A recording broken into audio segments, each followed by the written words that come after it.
오늘 주시는 하나님의 말씀 함께 보겠습니다. 사도행전 6장 1절로 7절 말씀 찾으셨으면 다 같이 한 목소리로 봉독하겠습니다. 그때에 제자가 더 많아졌는데 헬라파 유대인들이 자기의 과부들이 매일의 구제에 빠짐으로 히브리파 사람을 원망하니 12사도가 모든 제자를 불러 이르되 우리가 하나님의 말씀을 제쳐놓고 접대를 일삼는 것이 마땅하지 아니하니 형제들아 너희 가운데에서 성령과 지혜가 충만하여 칭찬받는 사람 7을 택하라. 우리가 이 일을 그들에게 맡기고 우리는 오로지 기도하는 일과 말씀 사역에 힘쓰리라 하니 온 무리가 이 말을 기뻐하여 믿음과 성령이 충만한 사람 스데반과 또 빌립과 브로고로와 니가노르와 디몬과 바메나와 유대교에 입교했던 안디옥 사람 니골라를 택하여 사도들 앞에 세우니 사도들이 기도하고 그들에게 안수하니라. 하나님의 말씀이 점점 왕성하여 예루살렘에 있는 제자의 수가 더 심히 많아지고 허다한 제사장의 무리도 이 도에 복종하니라. 아멘. 할렐루야. 주님의 은혜와 평강이 성도님들 가정과 일터마다 함께 하시기를 축복합니다. 옆 사람과 인사 나누겠습니다. 마라나타. 우리 주님 다시 오십니다. 그 믿음으로 살기 바랍니다. 지난주 금요일부터 주일까지 부흥사경회를 가졌습니다. 여러분 은혜 많이 받으셨습니까? 네. 주여 하늘 부르심으로 깨어나게 하소서. 정말 세겜 땅에 살면서 만족하던 우리들, 베델로 올라가기를 주저하던 우리가 어떤 사람이고 우리가 어떤 사명을 받았는지 일깨워 주시는 은혜의 시간이었습니다. 마른 막대기 같은 인생이지만 하나님의 손에 들려지면 놀라운 역사의 도구로 쓰임받을 것을 믿게 해준 시간입니다. 주님은 지금 다른 것 물어보지 않으십니다. 내가 나를 사랑하느냐? 이 질문에 네, 제가 주님을 사랑합니다 대답하면서 나에게 주신 십자가 지고 주님을 따라가는 것, 이것이 주님께서 우리에게 주신 사명인 줄로 믿습니다. 어떤 분이 이렇게 말씀하시는 것을 들었습니다. 3일 동안에 꿈 같은 부흥회가 지나갔다. 사모하며 기도했던 만큼 큰 은혜가 마음에 새겨져 있기 때문에 하신 말씀 같습니다. 이렇게 부흥회는 지나갔지만 말씀은 남아 있습니다. 말씀의 진리를 가르쳐 주시고 우리의 잠자는 영혼을 일깨워 주시는 것은 말씀의 종의 몫이지만 그 말씀에 대한 순종은 누구 몫일까요? 내 몫이죠. 우리의 몫입니다. 이제 주신 말씀 붙들고 하늘 부르심으로 깨어나서 하늘 사명을 이루며 살아가시는 지혜 성도들 되시기를 축복합니다. 우리가 영의 눈을 떠서 이 세상에서 벌어지고 있는 영적 전쟁의 실체를 볼 수만 있다면 아마 사탄이 잠시도 쉬지 아니하고 믿음의 사람들을 넘어뜨리려고 하고 교회를 무너뜨리려고 하는 그 모습을 볼 수 있을 것입니다.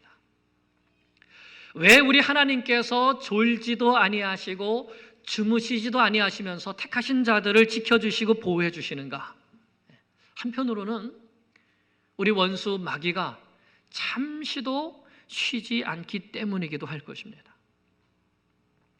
예수님께 오직 성령이 너에게 임하시면 너희가 권능을 받고 예루살렘과 온 유대와 사마리아와 땅끝까지 이르러 내 증인이 되리라 하시는 이 명령을 제자들이 받았습니다. 그리고 다락방에 모여서 열심히 기도했을 때에 약속하신 성령을 받았습니다. 불과 같이 임하신 성령을 받은 120명의 성도들이 각 나라의 방언으로 예수님이 그리스도이신 것을 증거했습니다. 성령님은 복음을 증거하게 하시는 영입니다. 성령을 받으면 복음의 증인이 됩니다. 그래서 베드로 사도가 너희가 십자가에 못 박아 죽인 나사렛 예수를 하나님께서 다시 살리셔서 주와 그리스도가 되게 하셨다는 이 십자가의 복음을 전했을 때 3,000명이 회개하고 5,000명이 회개하고 세례받고 주께 돌아오는 놀라운 구원의 역사가 일어났습니다. 이와 같이 성도들이 복음을 전하여 예수 믿고 구원받는 놀라운 부흥의 역사가 예루살렘에 일어나게 되니까 사탄은 할 수 있는 모든 방법을 다 동원해서 이 복음의 불길을, 생명의 불길을 꺼보려고 안간힘을 썼습니다. 예수님을 십자가에 못 박았던 장본인들인 이 공회원들, 대제사장과 서기관들과 바리새인들로 구성되어진 이 공회원들을 총동원해서 사도들을 핍박합니다. 감옥에 가두기도 하고 매질을 하기도 하면서 한 번만 더 예수를 전하면 그땐 가만두지 않겠다고 협박을 했습니다. 그런데 사도들이 성령을 받으니까 이런 핍박을 전혀 두려워하지 않는 것입니다. 오히려 맺맞는 것을 감사하게 여기고 기쁘게 여기면서 우리는 보고 들은 것을 말하지 않을 수 없다. 우리가 하나님 앞에서 너희 말을 듣는 것이 하나님 말씀 듣는 것보다 옳은가 너희가 판단해보라 하면서 오히려 공회원들을 책망했습니다. 그래서 사탄이 다른 방법을 씁니다. 이번에는 거짓과 속임수로 교회를 무너뜨리려고 합니다. 그래서 아나니아와 삽비라의 마음을 충동질했습니다. 그 속에 사람들에게 인정받고 싶은 마음을 집어넣고 또 한편에 물질에 대한 욕심을 집어넣어서 사도들을 속이는 거짓말을 그 입에 집어넣은 것이죠. 그러나 성령께서 베드로에게 이 일을 분별하게 하셨고 베드로는 성령을 속이고 하나님께 거짓말한 그들의 죄악을 밝혀내서 하나님의 심판을 받게 했습니다. 이 세상에서 가장 어리석은 사람이 하나님을 속일 수 있다고 생각하는 사람인 것 같습니다.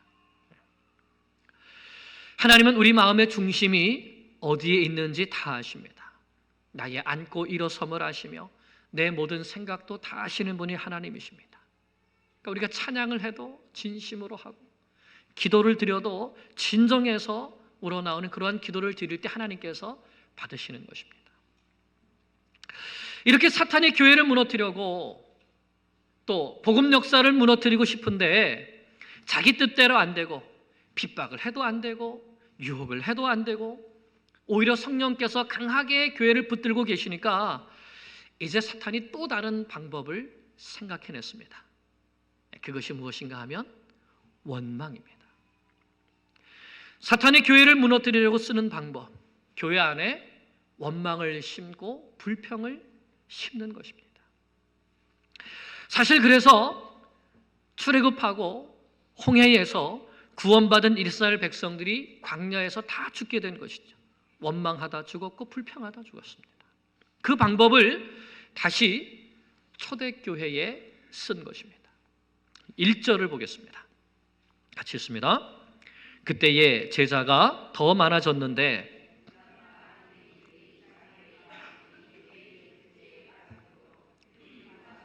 원망하니 사도들과 성도들이 성령에 충만하여서 열심히 복음을 전했을 때 예수님을 믿는 제자의 수가 많아졌습니다. 사탄이 그 틈을 파고들었습니다. 이렇게 많아진 성도들 가운데에는 헬라파 유대인들이 있었고 또 히브리파 유대인들이 있었습니다. 헬라파 유대인들은 세계 각처에 흩어져 살다가 이스라엘 땅으로 돌아온 유대인들을 말합니다. 아마 이들이 헬라 문화권에서 살았고 또 헬라 말을 했기 때문에 헬라파 유대인이다 이렇게 부른 것 같습니다. 그리고 히브리파 사람은 원래부터 이스라엘 땅에서 태어나서 자란 유대인들을 말하는 것입니다. 이것을 보면 예루살렘 교회 안에 다양한 사람들이 있었다는 것을 보여주는 것입니다. 교회 안에는 이렇게 다양한 배경을 가지고 있는 사람들이 있습니다. 다양한 사람들이 예수님 때문에 이렇게 한 곳에 모여서 예배하며 주님을 섬기게 되는 것이죠. 그런데 교회에 문제가 생겼습니다. 헬라파 유대인들이 가만 보니까 교회에서 매일매일 가난한 과부들을 구제해 주는데 자기 과부들은 구제에 빠지는 것입니다. 헬라파 과부들은 구제를 못 받고 히브리파 과부들만 구제를 받는 것이죠. 그래서 히브리파 사람들을 원망했습니다. 아니 원래부터 여기 살았다고 교회 안에서 텃세 부리는 거냐? 왜 성도들이 똑같이 드린 물질인데 자기 과부들만 구제하고 우리 헬라파 과부들은 빠뜨리는 거냐? 이렇게 원망했습니다. 그런데 이 구제를 누가 주도적으로 감당했을까요? 2절을 보면 사도들이 주도적으로 했던 것 같습니다. 그래서 내심 사도들이 이렇게 일을 불공평하게 해도 되는 거냐 하는 이러한 원망이 있었던 것이고 사탄이 바로 그러한 마음을 파고들었던 것이죠. 교회는 여러 곳에서 자라고 여러 경험을 가지고 있는 다양한 사람들이 예수님 때문에 모인 곳입니다. 그래서 예수님을 중심으로 하면 하나가 되지만 각자가 자기 생각과 자기를 중심으로 하면 하나 되기 힘든 곳이 바로 교회입니다. 사탄은 항상 그 점을 노립니다. 헬라파의 빈틈이 무엇인지, 히브리파의 잘못이 무엇인지 노려보고 있다가 결정적인 순간에 원망과 불평을 통해서 상대방을 공격하고 지도자를 공격해서 교회를 순식간에 무너뜨리려고 하는 것이 바로 사탄의 노림수입니다. 지금 사탄은 구제 문제를 가지고 교회를 분열시키려고 공격했습니다. 자, 그러면 사도들은 이 문제를 어떻게 해결하려고 하는가? 먼저 사도들은 이 문제가 왜 일어나게 됐는가? 그 문제의 원인을 되돌아보았습니다. 2절을 보겠습니다. 2절 시작. 12사도가 모든 제자를 불러 이르되 우리가 하나님의 말씀을 제쳐놓고 접대를 일삼는 것이 마땅치 아니하니. 사도들은 문제의 원인을 무엇으로 보았습니까? 우리가 뭘 제쳐놓고요? 하나님의 말씀을 제쳐놓고 접대를 일삼은 것이 문제였다 이렇게 본 것입니다. 히브리파 사람들이 잘못한 것이 아니라 우리가 잘못했다. 뭘 잘못했냐? 여기서 접대라는 단어는 헬라어로 음식을 차려놓은 식탁을 말합니다. 일삼는다는 말은 디아코네인이라는 단어인데 이 먼지가 날 만큼 부지런히 뛰어다니면서 열심히 섬기는 것을 말하는 겁니다. 그러니까 이 말씀은 사도들이 음식이 준비된 식탁 사이로 부지런히 뛰어다니면서 과부들의 구제를 앞장서서 섬긴 것이 어떻게 됐다고요? 잘못되었다고요. 왜 그것이 잘못되었느냐? 우리가 부지런히 해야 하는 일은 말씀으로 섬기는 일인데 말씀은 제쳐놓고 봉사하기에 바쁘다 보니까 무엇이 잘못되었는가 보지도 못하고 열심히만 했다는 것이죠. 교회의 본질적인 사명을 붙들지 않고 이리저리 섬기는 일에 바쁘게 뛰어다녀서 말씀 없이 기도 없이 한 것이 잘못이었다는 것입니다. 그래서 어떻게 이 문제를 해결하기로 방향을 잡았습니까? 3절을 보겠습니다. 3절 형제들아 너희 가운데서 성령과 지혜가 충만하여 칭찬받는 사람 7을 택하라. 우리가 이 일을 그들에게 맡기고. 사도들은 이 봉사 문제의 해결책으로 우리 말고 너희 가운데에서 성령과 지혜가 충만하여 칭찬받는 사람 7명을 택하라 이렇게 말합니다. 그러면 우리가 이 봉사의 일은 그분들께 맡기고 우리는 다른 일을 하겠다. 이것이 사도들이 제시한 해결책입니다. 여러분 중에 이 일을 하고 싶은 분이 있으면 아무나 하십시오라고 하지 않았습니다. 누구요? 성령과 지혜가 충만한 사람. 성령이 충만한 사람은 하나님의 뜻을 잘 분별하는 사람입니다. 지혜가 충만한 사람은 사리를 잘 분별하여서 한쪽으로 치우치지 않고 일할 사람인 것이죠. 그리고 칭찬받는 사람, 평소에 그의 말과 행동이 믿음의 사람들에게 인정받고 칭찬받는 사람, 뿐만 아니라 믿지 않는 세상 사람들에게도 인정받고 칭찬받는 사람. 야, 저 사람 참 진실되고 참되다, 믿을만하다, 거짓이 없다, 참 선한 사람이다, 이런 좋은 영향력을 끼치는 사람. 교회에서나 집에서나 직장에서나 한결같은 사람인 것이죠. 왜냐하면 예수님을 그 마음속에 모시고 어디에 가든지 그 예수님과 함께 동행하기 때문에 그런 것입니다. 이런 사람이 사도들이 제시한 교회의 일꾼의 자격이었습니다. 이렇게 성령과 지혜가 충만하여 칭찬받는 사람 7명을 여러분들이 택하면 우리는 이 봉사의 일을 그분들에게 맡기겠습니다. 이것이 사도들이 제시한 첫 번째 해결책이었습니다. 그리고 두 번째 해결책은 무엇이죠? 4절을 보겠습니다. 4절 시작.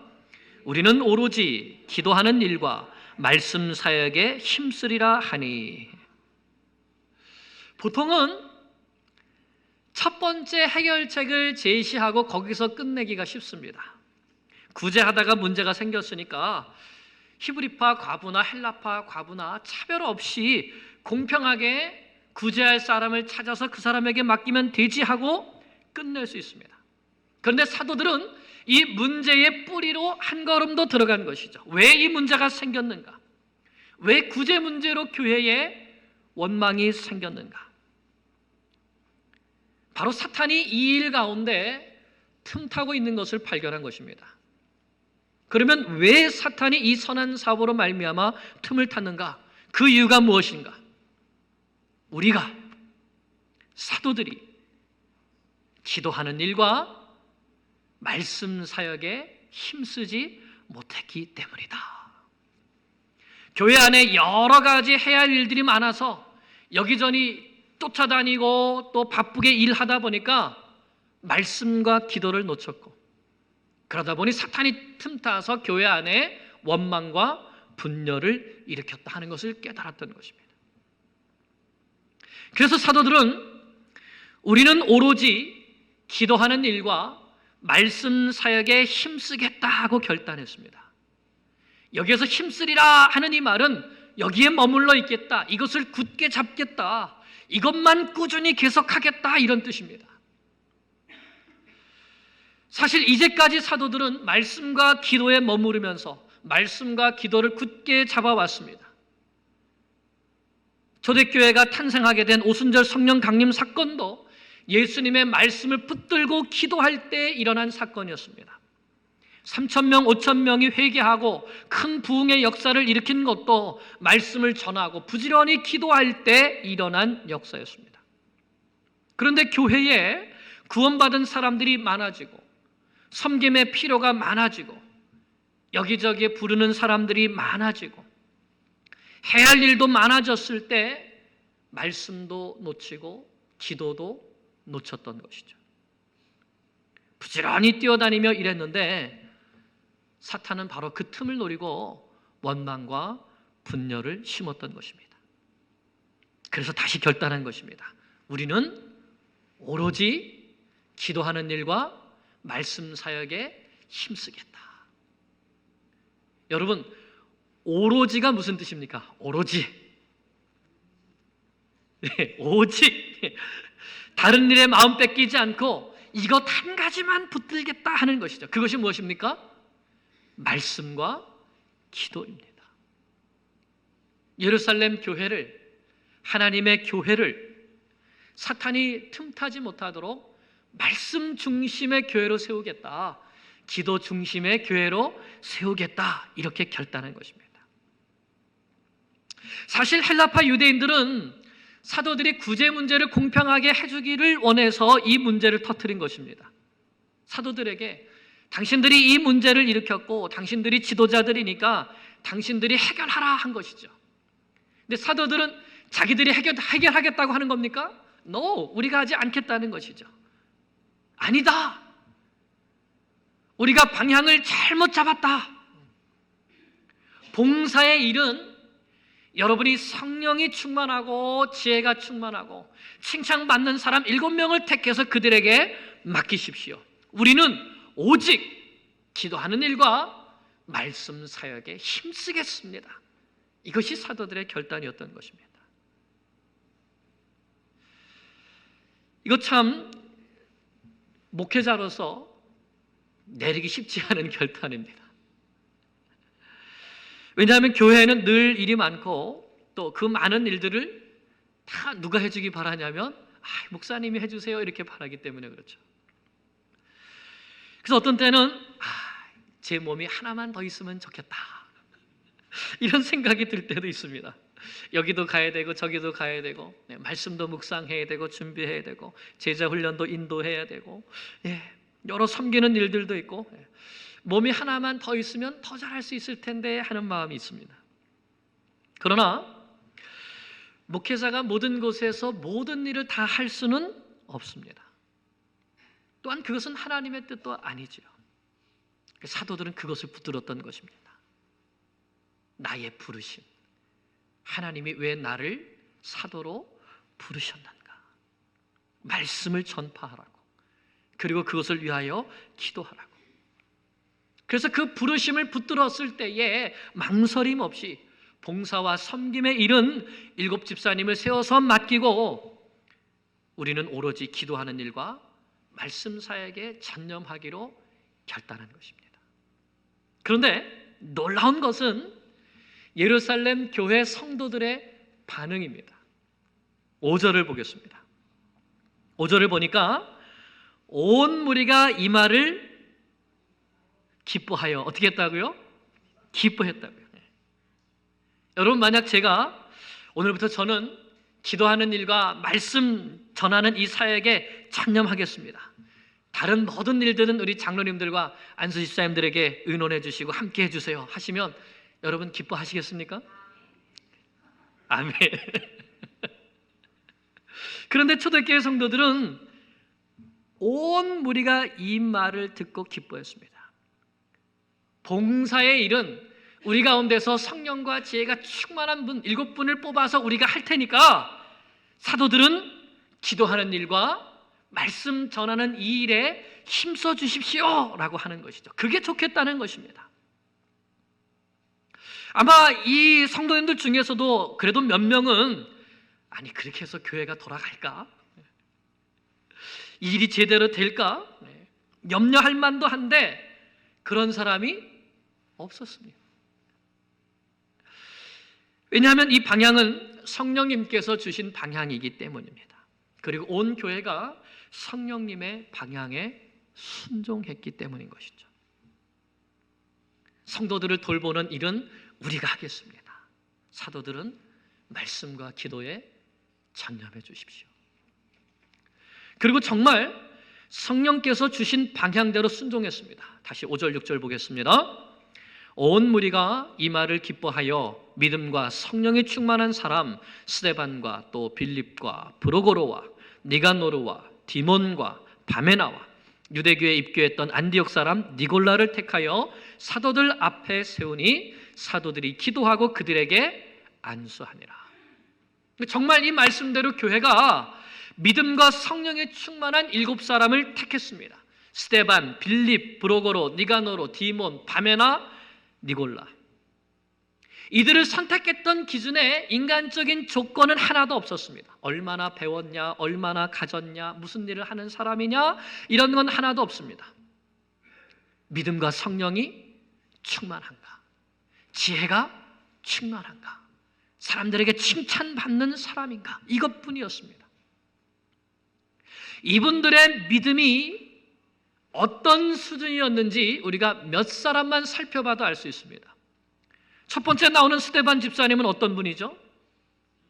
7장에 나오지만 공회 앞에서 예수님을 증거하다가 돌에 맞아서 죽게 된 최초의 순교자입니다. 스데반이라는 이름의 뜻이 면류관이라는 뜻입니다. 그 이름대로 최초로 순교자의 면류관을 쓴 집사님, 그분이 바로 스데반 집사님이죠. 빌립은 어떻습니까? 8장을 보면 예루살렘 교회가 핍박을 받게 되는데, 그때에 사람들이 흩어져서 다시 전도하러 가는데 유대인들이 무시하는 사마리아로 가서 복음을 전한 분이 바로 빌립 집사님입니다.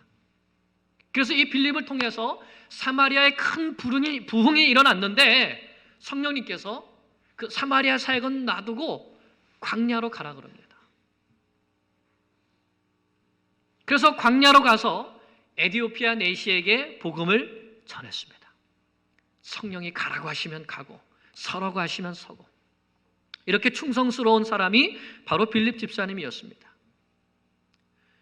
교회 역사를 보면 이 7 집사님들 중에 4분이 순교했다고 합니다.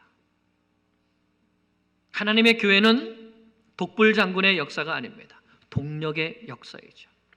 하나님께서 주신 은사를 따라서 성령과 믿음이 충만하여서 함께 하나님의 교회를 섬기는 것이 바로 하나님의 역사 방법인 것입니다. 그럴 때 그 결과가 어떻게 되었습니까? 7절입니다. 7절 같이 읽습니다. 하나님의 말씀이 점점 왕성하여 예루살렘에 있는 제자의 수가 더 심히 많아지고 허다한 제사장의 무리도 이 도에 복종하니라. 무엇이 예루살렘에 점점 더 왕성해져 갔습니까? 하나님의 말씀이. 교회는 하나님의 말씀이 왕성해야 하는 것입니다. 그렇지 않으면 사람의 말이 가득 차게 되었습니다. 그러나 하나님의 말씀이 왕성해질 때 어떤 역사가 일어났습니까? 예루살렘에 있는 제자의 수가 더 심히 많아졌다. 도대체 얼마나 많아졌으면 더 심히 많아졌다 이렇게 표현을 했을까요? 사도들은 기도하는 일과 말씀 사역에 전념하고 성령과 믿음이 충만한 집사님들이 충성스럽게 맡겨주신 봉사의 일을 감당했을 때 예수님을 그리스도로 고백하고 따르는 제자의 수가 엄청나게 늘어났을 뿐만 아니라 마지막 말씀이 뭐죠? 허다한 제사장의 무리도 이 도에 복종하니라. 이제까지 제자들을 핍박하면서 예수 믿지 못하게 했던 제사장들이, 예수 이름은 꺼내지도 말라고 했던 그들이, 만약 한 번만 더 그 이름을 전하면 경을 치겠다고 했던 그 제사장들이 예수는 그리스도라는 이 복음 앞에 복종하게 되었다는 것입니다. 그래서 사탄이 다시 한번 망했습니다. 말씀을 맺습니다. 교회가 조금 성장하면 봉사의 일들도 많이 늘어나게 되고 또 교회에 관리해야 되는 일들도 있고 여러 가지 면에서 목회자에게 요구되는 것들이 자꾸만 늘어나게 되죠.